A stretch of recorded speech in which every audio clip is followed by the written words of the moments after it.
இன்றே டவுன்லோட் செய்து உங்கள் ஃபேவரட் ஷோக்களை என்ஜாய் பண்ணுங்க. இந்த பையன் கூட தனா பைக்ல போனத தனாவே ஒத்துக்கிறா. இப்போ இந்த பையன் சொல்றது உண்மையா இல்ல தனா சொல்றது உண்மையான்னு தெரிஞ்சுக்க நம்ம கிட்ட எந்த ஆதாரமோ சாட்சியோ கிடையாது. யாரு சொல்றது உண்மைன்னு எடுத்துக்கிறதுன்னு தெரியல. இந்த மாதிரியான சூழ்நிலையில நாம எப்பவுமே அம்மனோட துணையை தான் நாடுவோம். அம்மன் முன்னிலையில தனா பூக்குழி இறங்கணும்.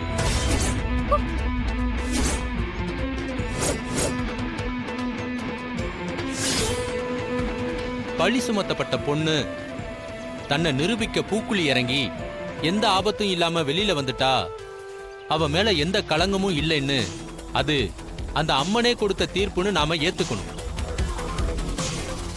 அதனால தனா இன்னைக்கு ராத்திரி அம்மன் கோவிலுக்கு முன்னால பூக்குழி இறங்கி அவ தன்னை நிரூபிக்கணும்னு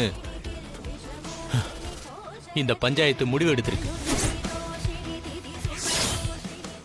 தனா, பூக்குழி இறங்கி நிரூபிக்க உனக்கு சம்மதம் தானே? சித்தப்பா, என்ன பேசிட்டு இருக்கீங்க? ஒரு பாவமும் அறியாத ஒரு பொண்ணு தன்னை நிரூபிக்க நெருப்புல இறங்கணுமா? அப்படி நெருப்புல இறங்கி திடீர்னு ஏதாவது விபத்து ஆயிடுச்சுன்னா அவ கலங்கமானவன அர்த்தம் ஆயிடுமா? இதெல்லாம் ஏத்துக்க முடியாது. முன்ன பின்ன தெரியாத ஒருத்தன் பொய் சொல்லி ஒரு பொண்ணு மேல பழிய சுமத்துறான். அதுக்காக தண்டனை கொடுக்க வேண்டியது அவனுக்கு தானே தவிர பாதிக்கப்பட்ட பொண்ணுக்கு இல்ல.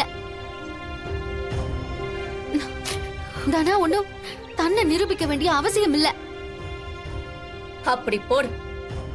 பஞ்சாயத்தோட முடிவுக்கு உங்க வீட்டு பொண்ணே கொடி பிடிக்கிறாளே, இப்ப என்ன சொல்ல போறீங்க? உண்மையோ பொய்யோ, ஒரு பொண்ணோட பேருக்கு களங்கம் வரும்போது அது அந்த பொண்ணோட வாழ்க்கையே பாதிக்கும். ஊர் பழி சொல்லாம இருக்க அந்த பொண்ணுக்கு நாம ஒரு வழி உண்டாக்கி கொடுக்கிறோம். அதனால தனா கண்டிப்பா இறங்கியே தீரணும் அப்படின்னு நான் சொல்லல. அந்த முடிவை அவளே எடுக்கலாம்.